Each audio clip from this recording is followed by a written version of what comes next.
Hello and welcome to Give Yourself Some Leeway with me, your host, Eugene Lee. Today I am joined by Deborah Charnes, certified yoga therapist and author of From the Boxing Ring to the Ashram. Deborah comes from a lifelong career in marketing and communications, oftentimes with products that were incongruent with her values and beliefs. And she's finally transitioned into a yoga therapist where now she can serve her clients to her full potential.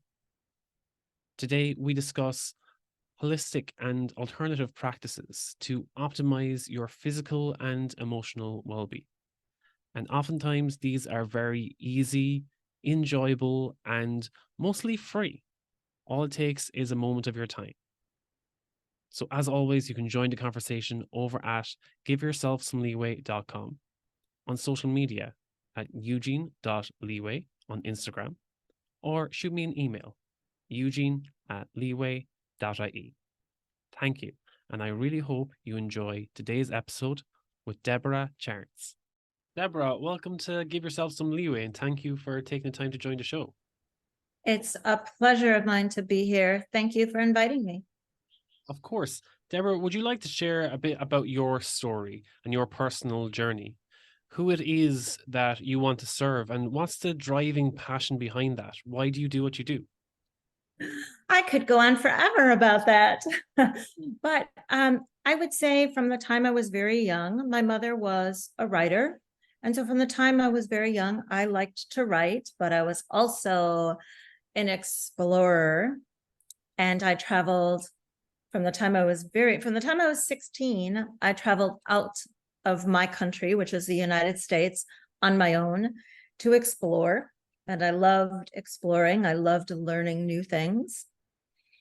And then in the end, I ended up working in the writing industry, but as marketing communications. And if you know anything about marketing, or for those who do, it is so common that we are marketing products and services that we don't believe in. It's all about selling stuff, usually. And I was doing that for a long time. I was selling beer and I was selling burgers, and I pretty much have not been drinking any alcohol since I was 21 years old. Once I became legal age, I pretty much stopped drinking. And I haven't had a burger since I was 16 years old. So just as an example, you do what you got to do to fill your bank account. And it's not like I had this huge bank account, but that's what I did. And of course, it felt empty. Not only did it feel empty, it felt like I was selling myself out, and it hurt. But I kept doing it because, hey, that was what I needed to do. And I will say, I always loved my jobs. I did amazing campaigns. I worked for wonderful companies and other executives. I learned so much. And I would always justify what I was doing because traditionally I was doing community relations or public awareness campaigns. So let's just say I did a lot that was in the education field, encouraging younger people to get their college degrees. Of course, that is very admirable. So you might ask, what didn't I like about it? Well, what I didn't like about it was that all of these educational campaigns that I was doing were funded by a beer company, and beer companies are not officially supposed to market people that are under the age of 21. So that's where, again, I was a little bit of a, torn in different directions. At the same time, I was always interested in holistic lifestyle. I grew up in a diabetic household. I was always very aware of healthy, nutritional eating options. And gradually, I just kind of moved more and more in that direction. So it sounds like for a long time you were very working incongruently with your values and your beliefs, Exactly. both with And I beer and was, with burgers. And I think for a lot of people, when they're in that industry, when you're in an industry like alcohol or fast food or something, you're often much less likely once you work behind the scenes, you're much less likely to actually interact with them and be like, do I really want that in my body? well, I always knew I didn't want that in my body, but I will also say to add on not just burger and beer, but other clients that I worked for were pharmaceuticals. And I currently am 65 years old and I take zero pharmaceuticals. Again, I am a holistic health coach. I try to do everything without pharmaceuticals. And of course, I was pushing pharmaceuticals. Something else just that reflects who I am and what I was doing that was not in sync with my values is something that may seem as innocuous as diapers, nappies. Do you call them nappies? Yeah. Yeah, nappies in the UK, yeah. Yeah. And um, when my daughter was little, I hand washed all of her cloth diapers myself by hand, hung them out to dry in the sun. They were big, huge squares. I had to fold them. I mean, I'm talking, very, I don't want to say old school, but how I believe it should be done and to not have the waste. And so even something that, again, I'm not saying people should not use diapers, but I chose to go the cloth route because I felt it was better for the environment and better to have cloth on the skin rather than plastic. And so that's just another example of the many, many products and services that I represented that I did not believe in. And what was the turning point where that moment of realization where it was no more am I going to work incongruent with my values and beliefs? What was that turning point for you that you were going to follow your own path? What was very unusual, I think, is that it really was a light switch just turned off from one day to the another that said, I'm not going to do it. I had already, during one of my vacation periods, I went to Mexico and I did my yoga teacher training intensive in Mexico.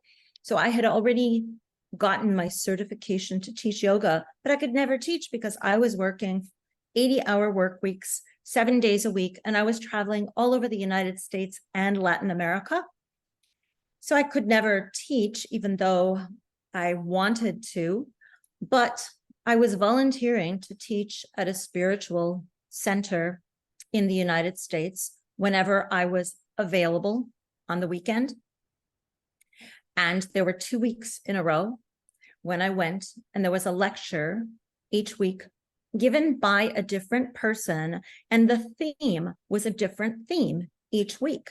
However, what I learned, or the message that I received from the two speakers, 2 different themes, was I was selling myself to the devil. Again, I know that is a very harsh way to say it, but that basically one week it was like, oh my God, why am I doing this? And then the second week was more the push to take me out of it, that said, you can do this, leave your job. And before I did, I will say I'm a very logical thinker. I'm a very planner with the kind of work that I always did. I would create 12, 16-month flow charts of, work organization, who does what, when. And I created an Excel spreadsheet of the bare essentials in my life from a financial perspective of what I had to pay for. And I was literally looking at, if I survive eating rice and beans every day, how much do I need?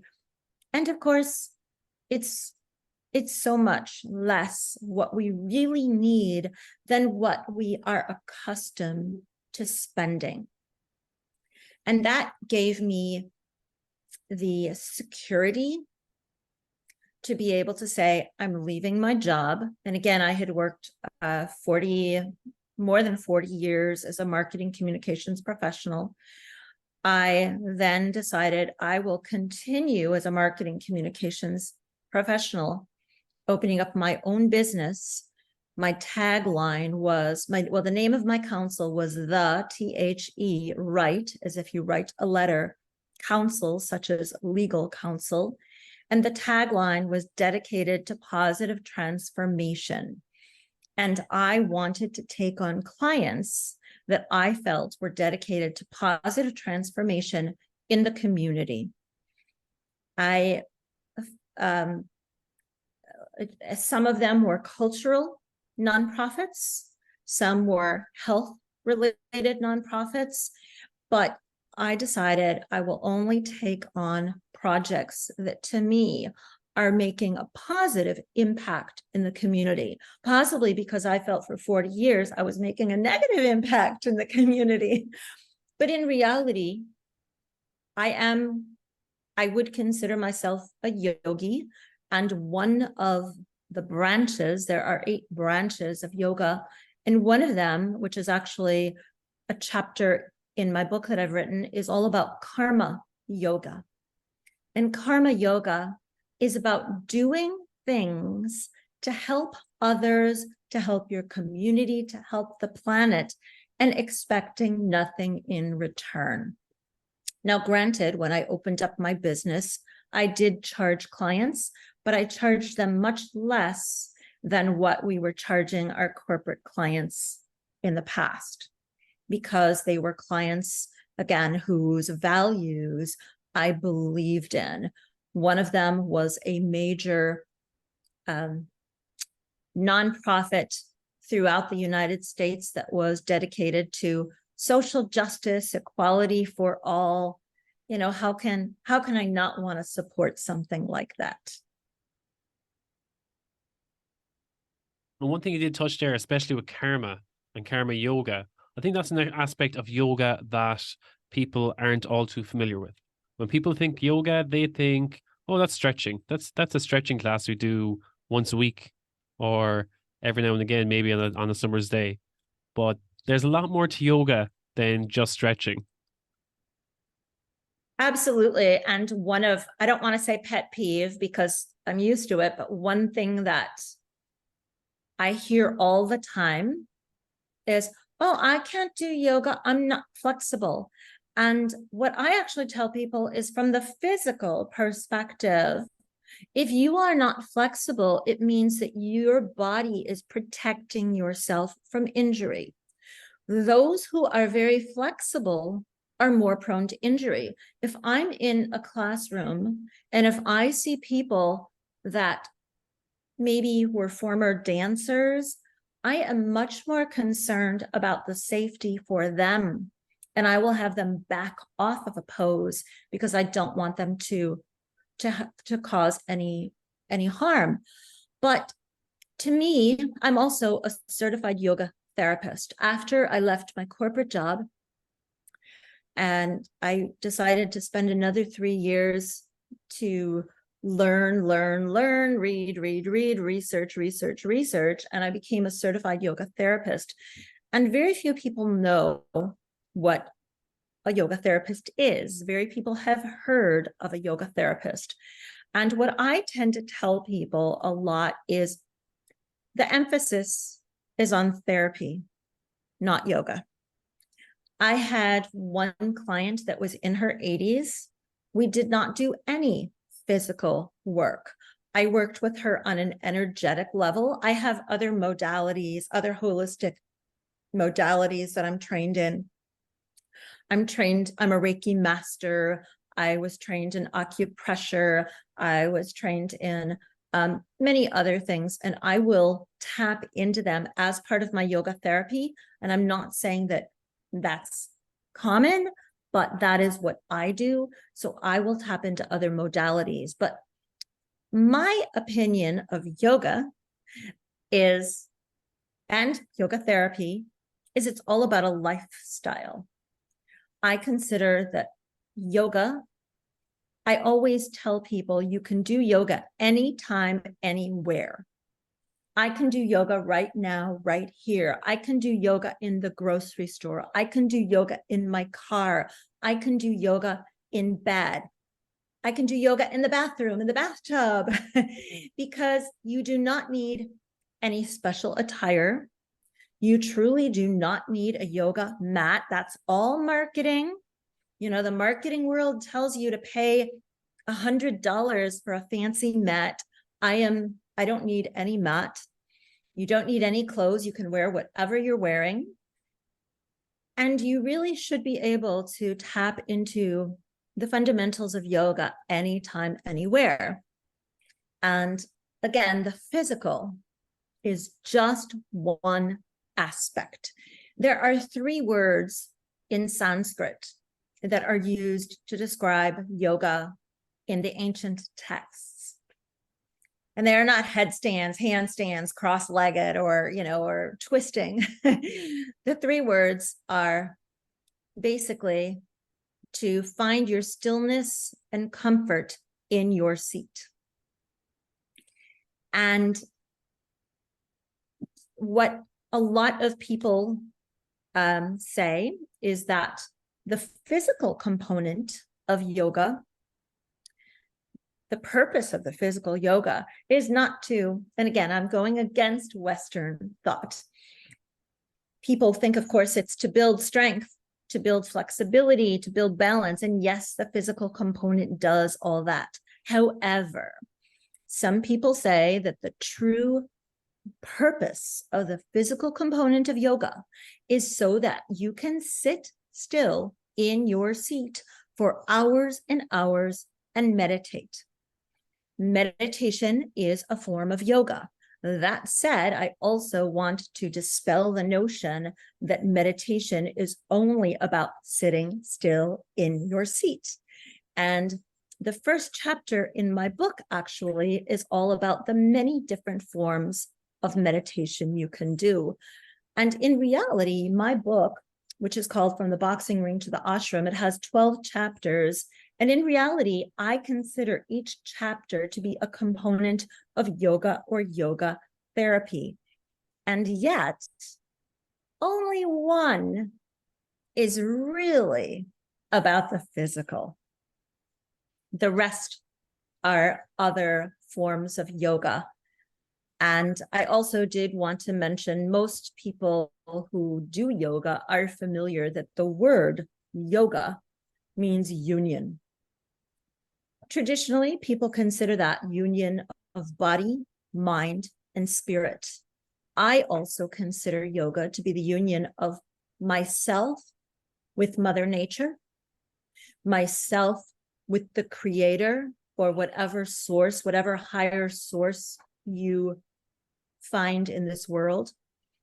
It can also be the union of yourself with loved ones. So there are so many ways that you can interpret that union.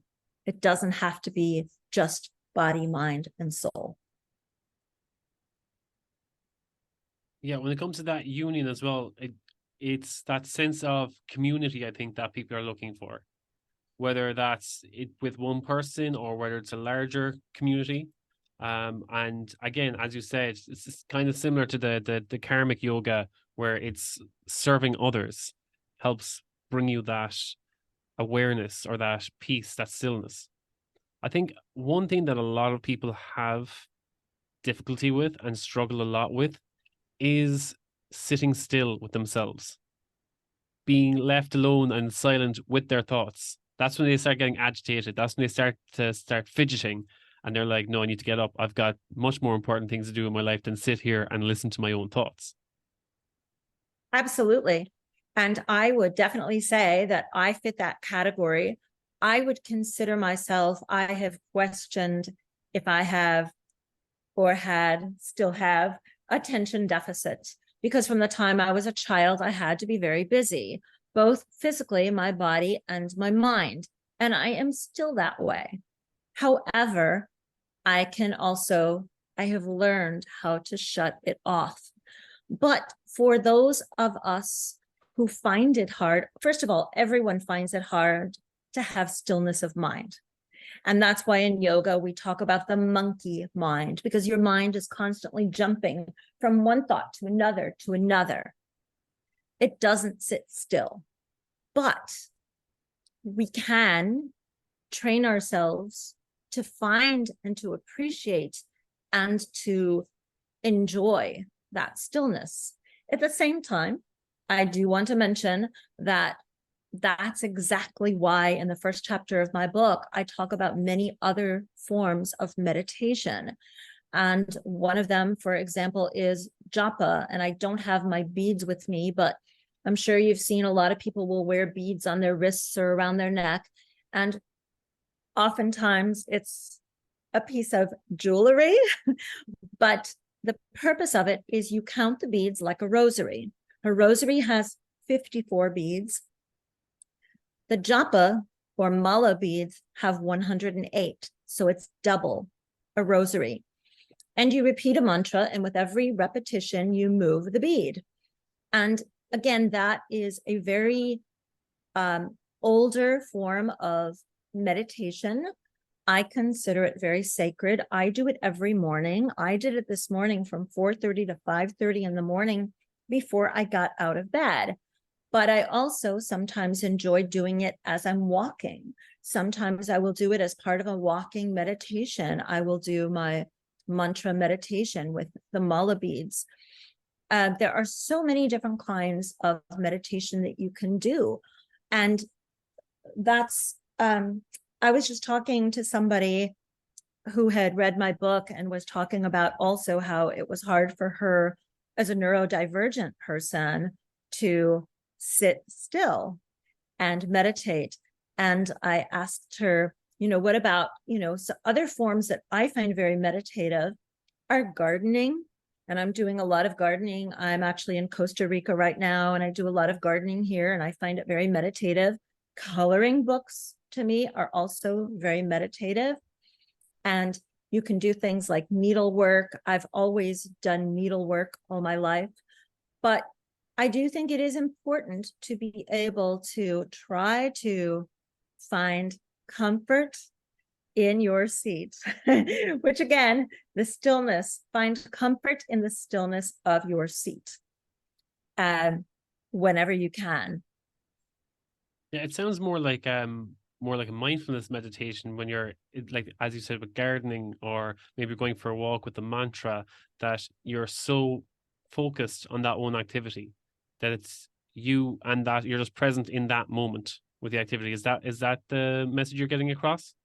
Exactly. And that's actually the message that I think from a broader perspective, yoga teaches us. And that's why when I was talking about the union, it can be union with your activity. Again, it can be when I walk, for example, or right now I'm looking out the window and I'm mindful of the green leaves. I'm mindful of the sound of the river.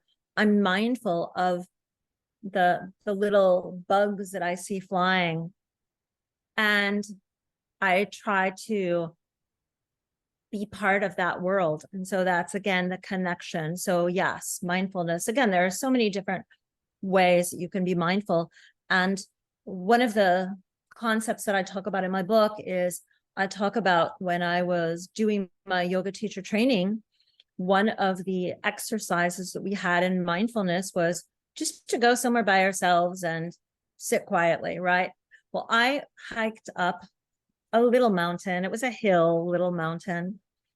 And what I was focusing on is the strength and the solidity of the mountain. And it reminded me of my father, who I saw as a very secure, strong, grounded man.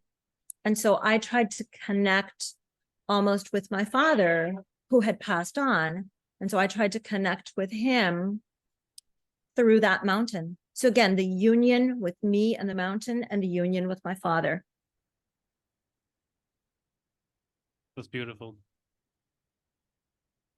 I think I was similar. I think early on in my burnout journey, I discovered that most of the activities that I was doing in for my recovery were actually forms of escapism. I was doing high intensity exercise, I was going for runs, and I found that it wasn't helping me process my thoughts. But once I started going for long walks, just went out in nature, went down to the local forest and just found my happy place among the trees. It was just dead silent, and it all I could hear is the rain, hear the rain on the leaves, and I could stay there for hours. And I knew it wasn't so loud that I couldn't process my own thoughts. I was able to sit there in silence and just be like, what am I feeling right now, and why am I feeling this way, and just go down that rabbit hole. Really get to know myself and be aware of myself in that moment, in that silence. Um, and I think that's where I kind of got that awareness, kind of similar to what you're saying there about being in that present moment. And there's a lot of healing and kind of self-awareness and self-discovery that people can find in those moments. But I think the discomfort is in actually spending that time with yourself. And it's so easy in today's life to be striving for productivity and striving for success and saying, oh, I have to be busy all the time. I have to stay busy and be productive and have this and that outcome in order to achieve the success I want. But all that while just being stuck in the noise and not actually paying attention to what your body truly wants. I really liked the word that you used, escapism, because I think it is so true. And I think I can identify that when I was working 80 hours a week, of course, I felt I had to work 80 hours a week because I didn't want to lose my job. But in reality, it was probably also a form of escapism. And in my book, one of the chapters also talks about living a clean, sober lifestyle. And of course, drugs and alcohol or any addiction, whether it be sexual addictions, gambling, workaholism, any of those addictions are escapism, and they are not healthy. We need to be happy with ourselves. And if I can, I did want to just read 5 easy tips from my chapter on mindfulness, because I think they're appropriate and they're very simple for anyone to pick up. And again, it's from my book, From the Boxing Ring to the Ashram. And these are, again, from chapter 1. Every one of my chapters has 5 easy tips. Number 1, learn to enjoy breathing. Again, anybody can do this anywhere, anytime. It's free. Find pleasure in what most ignore. Our breath is our life force. Feel gratitude throughout your body with every inhalation and exhalation. How many of us really even focus on the inhalation or exhalation? And unless you're in a yoga class and they tell you, breathe in, breathe out. And again, this is something that I try to do frequently. I also try to do this in bed at night to help me sleep. It's so important. When you're walking, you can do it. When you're in the grocery store line, anytime. When you're stuck in traffic, just focus on your breath and you will find a lot of emotional relief. Number 2, apply deep acceptance. Regardless of the type of mindfulness you choose, be patient with yourself. Accept whatever arises, and remember your state of being and mind are always changing. So that also talks about, accepting yourself. And escapism, we are not accepting ourselves. Number 3, find a place to start. Incorporate simple and short mindfulness techniques whenever and wherever you can. Practice without judgment. Number 4, be present. Show up for what is going on inside and outside. If you begin to fret about the past or the imagined future, Release those nagging concerns. It goes on, but I'm going to skip to number 5. Do not force it. Accept where you are and what feels right for you. If that means you need help, then so be it. And again, I think that in our society, we have so many pressures. And that is also, to me, one of the stereotypes that I don't like about yoga. People think, oh, I have to be able to do the splits, or I have to be able to do a headstand. No. As long as you can focus on your breath, or as long as you can focus on serving others, which I mentioned is karma yoga, that then you can be a yogi. So there are so many different ways that you can be a yogi, and you have to accept where you are and enjoy. That's brilliant, because again, that mainstream belief of being a yogi is someone who can do the splits while doing a handstand and on top of a mountain, whereas you can be completely present with yourself, as you said, comfortable in your own seat, just by serving others. There's a very low barrier of entry to start a yoga practice today. The other thing too that I would like to mention is, as a yoga therapist, I mentioned that that my one client that was 80 years old, where we didn't do anything physical, I have had people that I work with that are close to 100. I have had people that have no use of their legs. One of the people in my book is a paraplegic, and the teaching he shares with everyone is the power of laughter, and laughter as medicine, laughter to alleviate pain, both physical and emotional. And I'm also a laughter yoga coach. And so to me, again, laughter is so very important for everyone. And again, the idea that, my book is based on a dozen of my gurus around the world. They are not necessarily what you may stereotypically think of as a yogi, but to me, they are all yogis. So again, one is a paraplegic, wheelchair bound. And to me, he is an inspirational yogi. That's beautiful.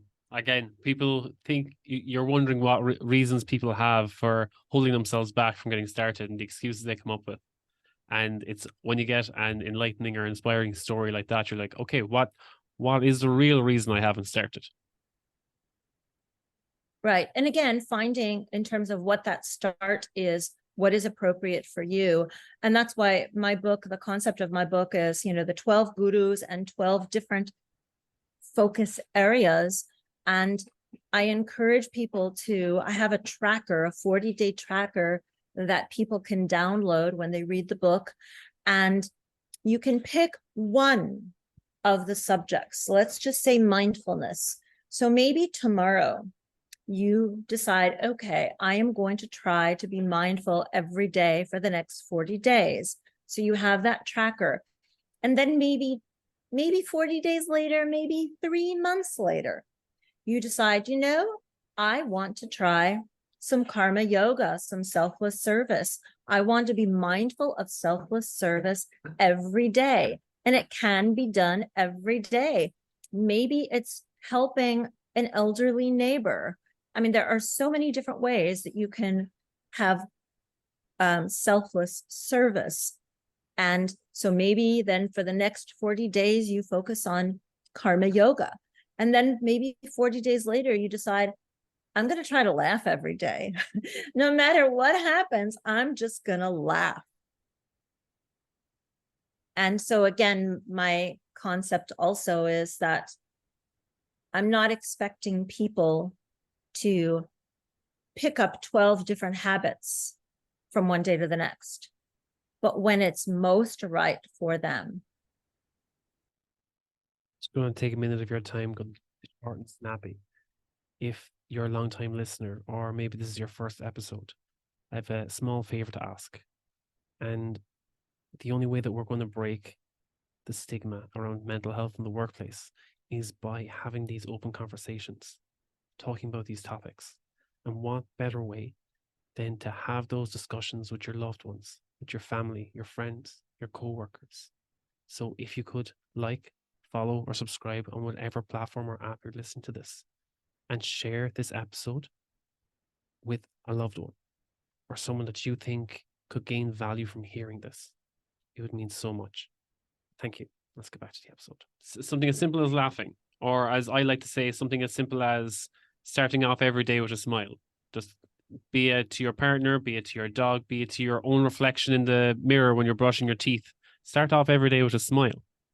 And then the next level up from that is to smile at the first person you see, be that in your work day or as soon as you leave, go outside your front door, because that's going to have a ripple effect. And other small things you do mention as well, other than laughing, singing is a great hormone, a feel-good hormone release. Right. Well, I want to mention that actually, talking about hormone release, I want to talk about singing, smiling, and laughing. They all three are wonderful feel-good hormone releasers. And in fact, there's a very large percentage of people in the world that have chronic pain. And in fact, chronic back pain is the number one cause for people in the United States to visit a doctor. And it's also the number one cause for people missing work or having to leave work. And because chronic pain, and I actually had chronic pain, low back pain from the time I was very young. Of course, I manage it all with everything I talk about in my book, but because chronic pain is something near and dear to me, I also suffered from chronic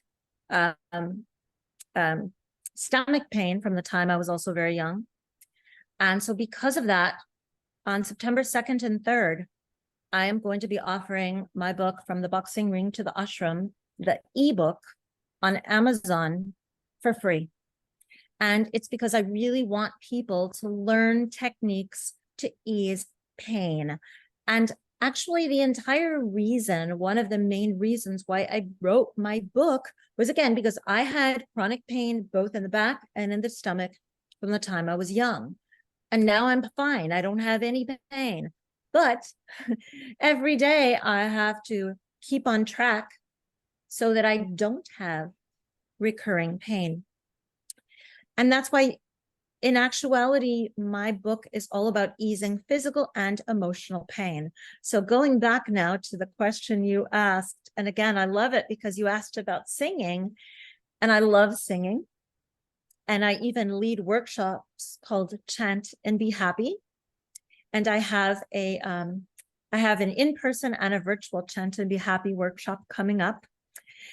And it's just incredible what singing does in terms of the hormones. And what's very interesting is when you sing in unison with other people, it also affects your heart rate variability. And it's almost like if you practice mindfulness or meditation, if you're in a corner doing your meditation on your own, wonderful. But if you do it in a group, the power is magnified. And I have felt it. I felt it once just with one other person. I happened to be meditating just with one other person, but the energy that I felt from her was incredible. The same thing when you sing. You can sing in the bathtub or in the shower. It's wonderful. But if you sing in unison, it's even greater. And that's why when I do my Chant and Be Happy workshops, I'm encouraging people to chant or sing, not only whenever they want by themselves, but also when I lead yoga classes. I love it when people sing during the class. And sometimes they may be, let's just say, a Sanskrit mantra, but sometimes I'll do a Beatles playlist and I'll have everybody, sing out.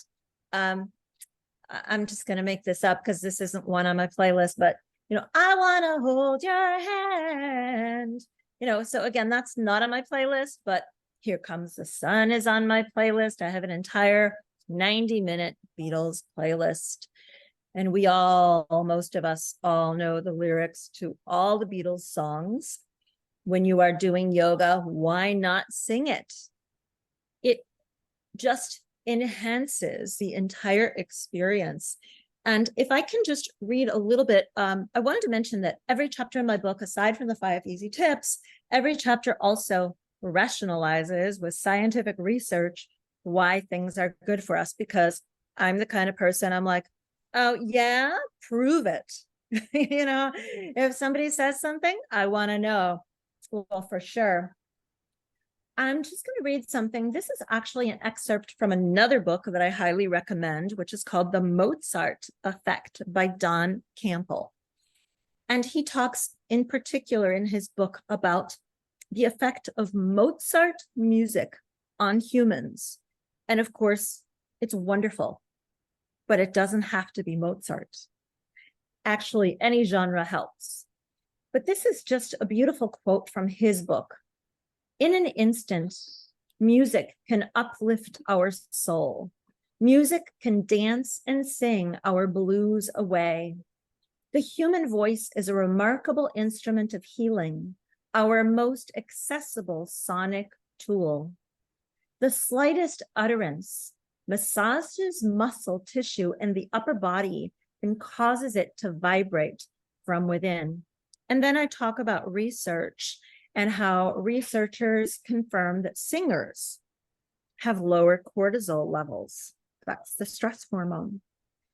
Chanting or singing, like breath work, activates the parasympathetic system, thereby lowering blood pressure and producing a Zen-like state.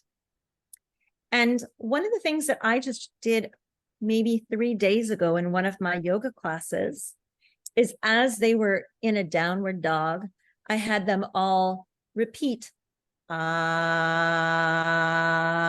So they just kept repeating it. And then in their next downward dog, I had them repeat, a, and then, oh, and then, ooh. I missed the I. Maybe because I is egotistical. But the point is, you don't have to know the lyrics to sing. Another thing that I do when I lead when I lead laughter yoga, I oftentimes will include humming exercises in the very end, because humming is also extremely therapeutic. But in my laughter yoga sessions, I almost always have people sing and dance, and of course smile, and of course laugh, because it's called laughter yoga. One of my laughter yoga themes is Mary Poppins. And we sing and dance. We take an imaginary broom and we're the chimney sweepers. And so we dance around as if we have that broom and we're sweeping that rooftop. And then we sing supercalifragilisticexpialidocious. Is that from that? Is that from that? Yeah, that's it. So again, we sing nonsense words, because when we sing sometimes lyrics, sometimes we focus on the meaning, and we don't want to. We just want to have fun. And so a song such as supercalifragilisticexpialidocious or chimp chimney, those are great ways to unwind and for all the feel-good hormones to kick in. Another one of my laughter yoga components is, or themes, is from the Tex-Mex Queen Selena, who passed away. She was murdered when she was very young.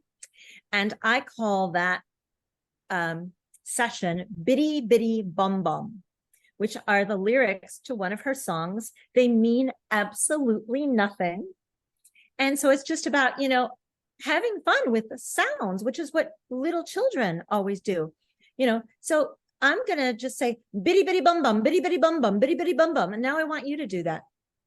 Bitty bitty bum bum, bitty bitty bum bum, bitty bitty bum bum. It's almost like a tongue twister in itself. It is, exactly. But I think that's something that people forget to do, is to, like, all this happiness and singing that we do as a child. We don't care if anyone's listening. We dance as if no one's watching.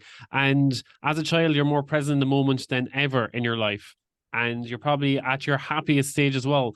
And we forget that as we get older, or we're told not to do that. That's not a very mature thing for an adult to do. You shouldn't be dancing around the kitchen. You shouldn't be singing as you walk down the street, because more than likely people are going to think that you're crazy.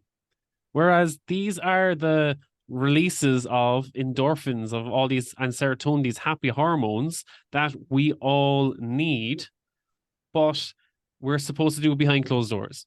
We're not meant to do it in unity. And I think this is where people get this endorphin release when they go to nightclubs or they go to concerts. And this is the only place where they find themselves having the confidence to sing as part of a community, or to dance as part of a community. I find it's kind of a lower barrier of entry. Whereas I think when you have classes or retreats or lessons to people become more confident in themselves. But I think the lowest barrier of entry for people who are looking for that release of endorphins is to go to a concert or to go to a club. The other thing that I want to mention, which bothers me, is that sometimes people think they need to drink alcohol or take other drugs before they feel comfortable dancing or whatever.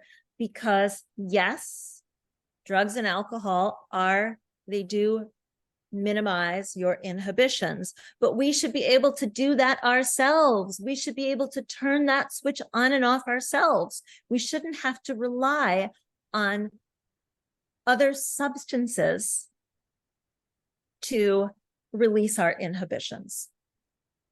Yes, and I feel that that's where dependencies and likes come as well, where people know that, well, they think that it's the alcohol or it's whatever they're taking is giving them that endorphin release. Whereas it's, if anything, it's just blocking the inhibition.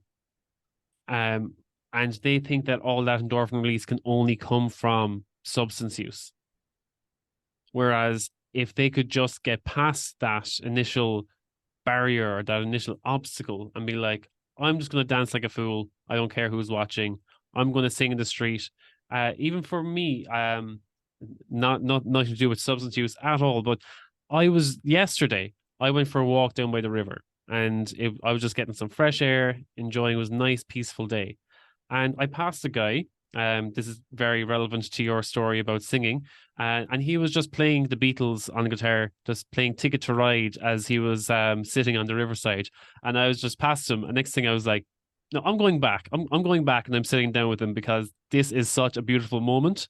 And it turned into, we spent the next hour just talking and passing the guitar back and forth and just playing different songs and sharing different songs. He was sharing things like Elizabeth Cotton and things that I had never heard of. And he was like, look, these are songs from my era. You probably have never heard of them. So I'm going to share some of these songs. And then I started sharing some of the more modern songs that I would have learned back in my school days. And he was like, okay, they're very interesting.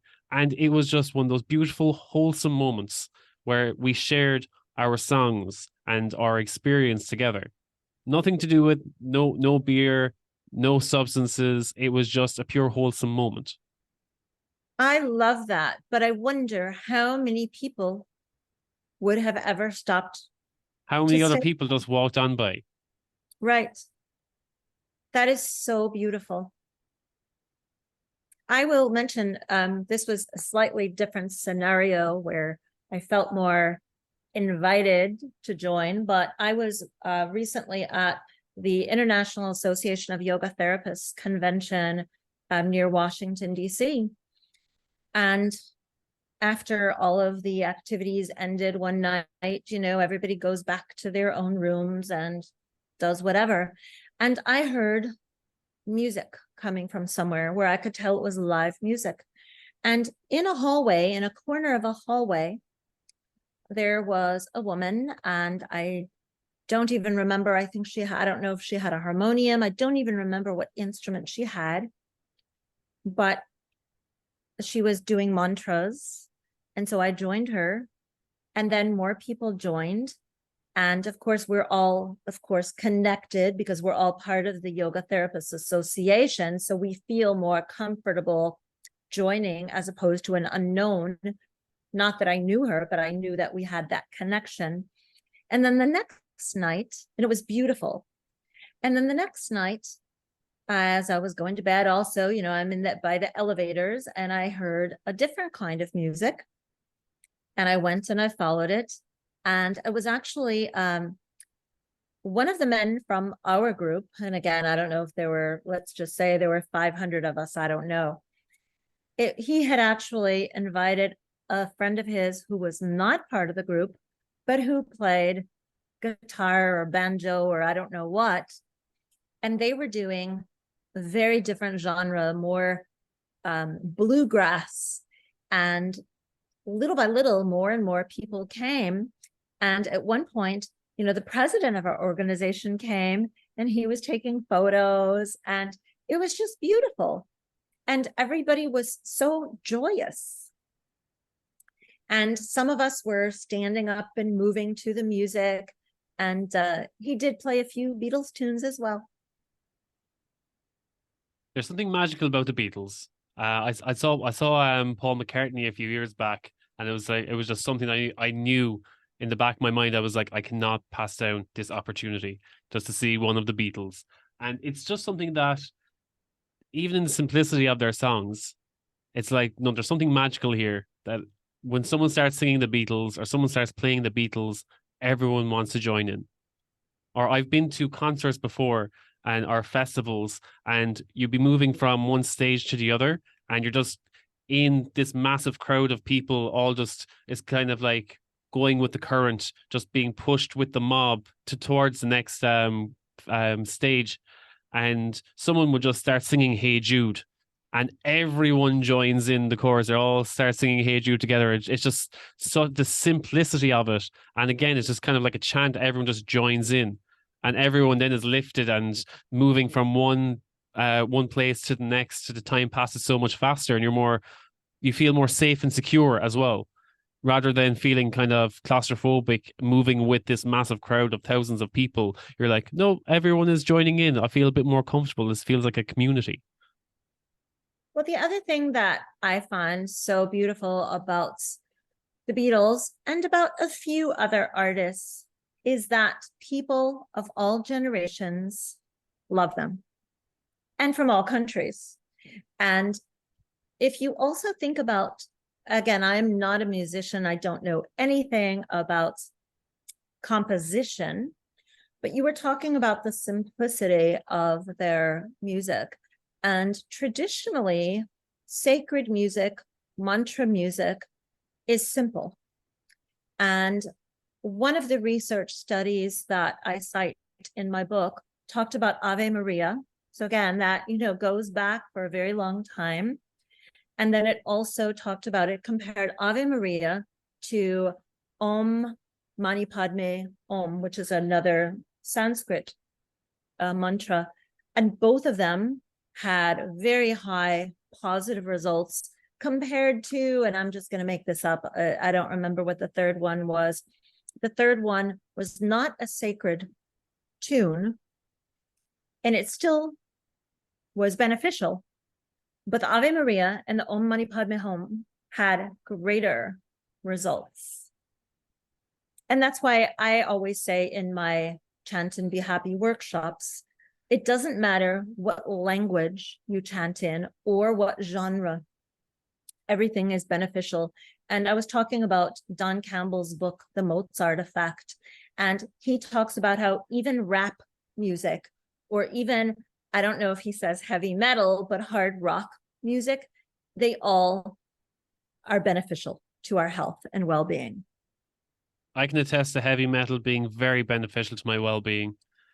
And it's especially growing up, I was like, no, this is something that resonates with my soul and my emotions, and in terms of just processing that emotion. People are like, oh, it's scary, oh, it's angry music. I'm like, no, it's very meaningful if you listen to the lyrics, and it's literally someone portraying their emotions most of the time. It's like, you know what, they're being aware of those emotions and portraying them, and they need to be felt, and there's a sense of community in acknowledging those emotions as well in music. So yes, I can definitely attest for heavy metal, especially. I won't get into it, but there's some like there's some kind of a resonance there in some beats where you're like, okay, that definitely resonates with me on a deeper level. And you could hear it from miles away, and it's like, okay, there's a beat there that definitely just resonates with me. Maybe it's something that it doesn't matter what kind of music it is or what genre it is. It's just something that you're familiar with or that you're comfortable with. Well, And you mentioned beat. yes, Uh, the beat is so important because around the world, throughout history, man made music through beats, whether it was sticks, whether it was gourds, whether it was leather, pulled on to make drums. There had always has been the beat. And the beat also symbolizes your mother's heartbeat when you are in the womb. And so again, whether it's the boom, boom, boom, or a much more different style, but those beats are so important. brilliant, Deborah. If anyone is interested in finding out more about your book and about you yourself, what's the best way for them to get in touch? Well, first of all, I do have a YouTube channel, and on my YouTube channel, I talk a lot about what yoga therapy is. And you can also, of course, see about my book as well. But my YouTube channel and my Instagram are both my name, Deborah, Deborah, and Charnes, Charnes. And my book website and my therapy website are deborahcharnes.com. And for the book, it's /book. And again, if for a visual, I don't know if you can see, but that's my name spelled out, Deborah Charnes, and this is my book. And again, I do want to encourage if people can share the word with whomever has physical or emotional pain, to please take advantage of my free download on September 2nd and 3rd on Amazon for the ebook. Those are going to be the only days, and normally it's $7.99 in the US and equivalent prices around the world. And you can get my book pretty much anywhere, but the free book will be Amazon only. That's great. So Amazon 2nd and 3rd of September, you can pick up your book for free. And that's again you serving the community on a global level through Amazon. Of course, I'd love everybody to pay the full price for the softback, for the paperback, but at the same time, I want as many people as possible to do the free download. Awesome. Brilliant. Deborah, it was great having you here on Give Yourself Some Leeway. And thank you again for your time joining the show. Thank you so much. And my best to everyone listening, tuning in.